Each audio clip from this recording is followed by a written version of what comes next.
Jacqueline, and I'm here with ESFI World, and sitting with me here is Bryce Machine Bates, and we're just getting started on the MLG weekend. The game started in a couple hours. How are you feeling?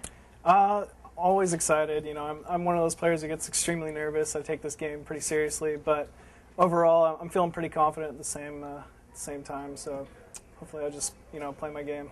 Has the bracket been released yet? Do you know who you're playing? No, they released it like 10 minutes before, but so I don't know who I'm playing yet, unfortunately.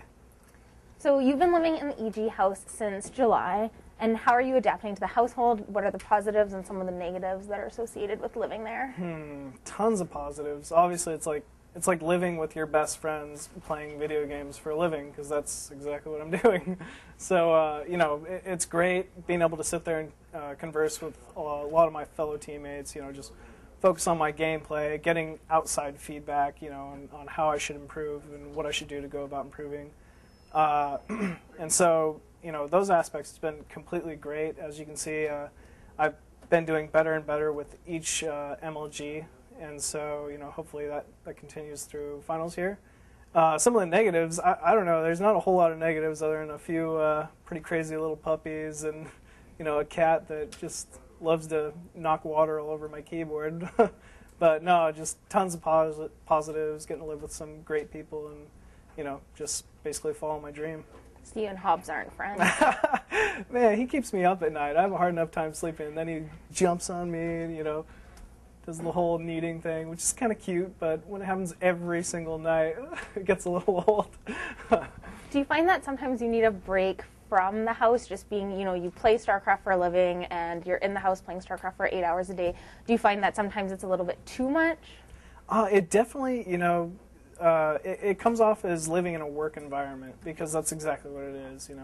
We're sort of made to think we should be practicing 24/7, and obviously if you follow like our Twitters or anything, anytime we mention we're doing anything else, you get a lot of outside feedback from some backseat coaches saying, what are you doing, going and eating lunch somewhere, you should be practicing. None of the Koreans are doing that. So, but at the same time, we're just normal guys, trying to live our lives too. So I definitely feel there's a need to get out of the house every once in a while, and we do that. On the weekends, normally we'll go like watch a movie or go hang out somewhere, maybe go out to a bar occasionally. But for the most part, we're really dedicated, really focused on playing, and we're kind of just waiting for this winter break to finally just go ahead and get some vacation time in. How is the EG house different from the nerd house that you had with Psionic Reaver and Neo Kim? Well, to be honest, the nerd house I had was more just like my idea of hoping that the people that I brought into the house would be eventually try to become StarCraft 2 players. And out of the 4 or 5 people that lived in that house, at the time it was just myself and Inca that were really trying to be professional StarCraft 2 players, or at least came from a professional gaming background. Nyokin was a professional Brood War player, but he just didn't really have the passion, the drive to play StarCraft 2, and Psionic Reaver more wanted to just commentate it. So, it was kind of hard to keep a sort of, practice schedule each and every day when there's just 2 people playing. Whereas at the house here, we definitely have a schedule. It's work each and every single day. You got 7 people, and you feel a little guilty if there's 6 people sitting at their computers, practicing StarCraft, and you're off like watching a movie or something. So it definitely is much more of a work environment than the house I owned before. What's your typical day look like in the EG house? My typical day is I wake up at a bright and early 11 a.m. and play the European Playhem. I love just putting myself in as many tournaments as possible. Playing that, probably taking a break around lunch to go to the gym or maybe go for a run. I like to run pretty daily. Coming back, playing it, practicing for a few more hours, starting to stream, then streaming like the North American Playhem, and then possibly either doing a lesson or something, or going to the gym if I didn't already, and then practicing until about 1, 2 a.m., watch a movie, and then I fall asleep. That's kind of my standard day. So do you prefer to practice more so in tournaments than doing ladder, and how do you feel the training differs between the two? Myself, coming from a Brood War background, I like practicing within teammates and within other practice partners much more than ladder. I think you'll find, your average ladder game is about like 50-50. Like you'll have some good games, and some games will just be cheese where you just scout it properly, defend, and you're fine. Too much of one or the other can really hurt you. I think you definitely get much better games out of just playing practice partners, being able to work on mechanics and such. Whereas sort of my problems that have been going into tournaments is I'm not really used to playing against most of the like irregular cheeses, whereas ladder would definitely prepare you for that. And so you need to have a good blend of the two, but I think that once you get to the higher levels, practice within the teammates is most valuable. So which teammates have helped you develop most as a player within the household, and how, I guess, do each of the teammates different, or each individually affect the way that your training has gone? Well, of course, first off, being the other top Zerg on EG, Idra's helped my play phenomenally. He's just been a good friend for the whole time I've been going through StarCraft 2 and even in Brood War. So getting a feedback from a top level Zerg is just one of the greatest things you could possibly ask for. But other than that, as far as like just specifically working play styles, getting good feedback from another player, a player who will actually just sit down and play 20-30 games a day with me in a row. E.g. Axlav is actually an extremely smart person. He's someone who's really benefited my play as of recently, and just a great all-around practice partner as well. So Korean teams have a coach in the house that help the players prepare for specific strategies, help identify their weaknesses, and keep them on their training schedule, and just kind of help with the overall dynamics of the team. Do you think that someone in the EG house fills those roles, and do you think it would be beneficial for you to have someone in the house to fill those roles? It's really hard to say. Like it would obviously help, but because we aren't really playing in a GSL or something where we have to focus on one specific match weekly, sort of trying to train for specific matches isn't too important for us unless we are playing like a clan war. And I guess the closest person we would have for that sort of a role, both Idra and In Control are amazing strategists for specific maps, and more importantly, specific players. They know in and out each and every single player pretty much on the scene. So, but for the most part, when we're training for an event like an MLG like this, it's not so much player specific. It's more just like focusing on weaknesses. And once again, like Idra, In Control, like Axlav, pretty much everyone on the team is good at determining other people's weaknesses, just not their own. And so it's nice to have that sort of feedback, within the house, and we do a pretty good job of explaining to everyone their weaknesses and helping them benefit that way. So your teammates Huck, the Muslim, and Idra all have plans for Korea. Obviously, Huck's already living there, yeah. But Muslim and Idra are coming up in the next GSL season. Do you have any plans to go to Korea, or do you see that as something, or as a direction that you want to take your career? It's definitely a direction I want to take my career. StarCraft 2, Korea, as far as StarCraft 2 is still, in my opinion, the most concentrated as far as like top-level players. Being able to go over there, even just to train, even if I didn't play in a GSL, would be very beneficial in my play, and it's somewhere I do want to go in the future. I don't have any specific plans for it as of yet, but I'm keeping my my horizons open and hoping that I will eventually get to go over there, maybe during the next GSL after this one.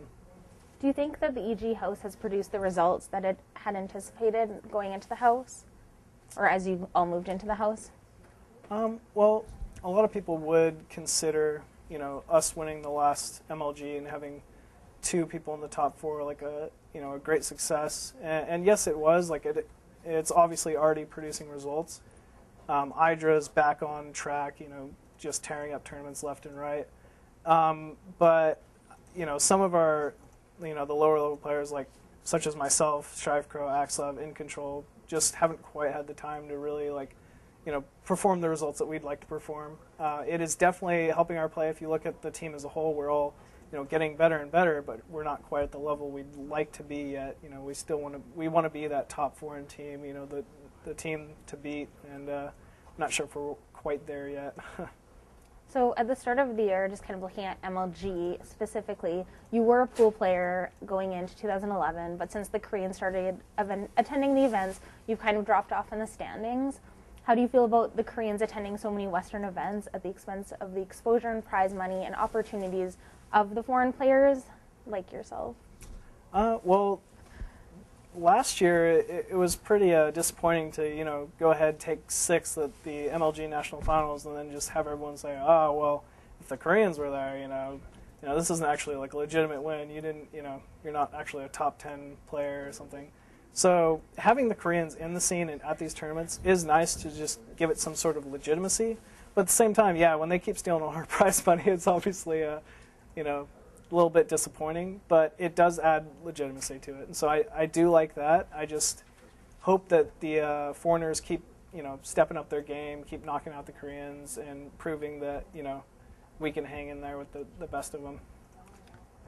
When you started competing in Brood War in 2004, did you ever think that the scene would get this giant? And can you comment on kind of how you feel the scene has developed? I honestly had no idea. It was more of a hobby to me at that point. I was never really a person that was striving for fame or fortune. I was just doing it because it was, what I wanted to do at the time. I had a lot of fun playing just with my buddies and going and competing at these events. I've always just been a really competitive person. But really, I guess sort of the turning point would be MLG Dallas of last year when I finally was, getting up on stage, cameras in your face, winning on stage and then just being swarmed for interviews, autographs, things like that. That's when I really noticed, hey, this is awesome. This is what I want to keep doing. And obviously the difference between that and this year even is just gigantic. This scene is blowing up, and it's really scary, I guess, to wonder exactly where it could lead to in the future. Kind of thinking about the future, what do you think the scene needs, or is there something that you think the scene needs to develop and grow, and is there a direction that you'd like to see it go? Well, bigger is better, I guess. I'd like to see more of like a team leagues in the U.S. I think if we had something more like a GSL team league right here in the U.S., maybe like an MLG team league or something like that would be pretty awesome. Just really getting to prove the strength of specific teams. But other than that, as long as it just keeps heading in the direction it is, I don't think we're really going to have to worry. So now a lot of your teammates like Idra and Huck are doing absolutely incredible. Do you have a little bit of a harder time maintaining success or maintaining motivation when you see kind of their success, and what motivates you and what are your goals right now in StarCraft? Well, it actually does the exact opposite. I feel that when I see my buddy Idra, who sits next to me each and every single day playing the same amount of games I am, it really just motivates me to just keep trying harder. I know that he's at the peak. I'm right behind him. It actually just motivates me to play, practice more, and try to get on his sort of a level. And just being around them at the same time, seeing what it's like to have so many fans and do such great things in esports. It just kind of makes me want to do the exact same thing. So what are your plans for the upcoming months where we kind of have this little, December through January dip? You said that you kind of wanted to go on vacation. Do you have any firm plans or any kind of specific training things that you wanted to work on? I do, actually. Right after this on Monday, I'm flying back to see my parents for the first time in, I think, 8 months. So that's going to be pretty nice, just getting to spend Thanksgiving with the folks. But it's only a week, and then I'm right back to the house and right back to my daily grind.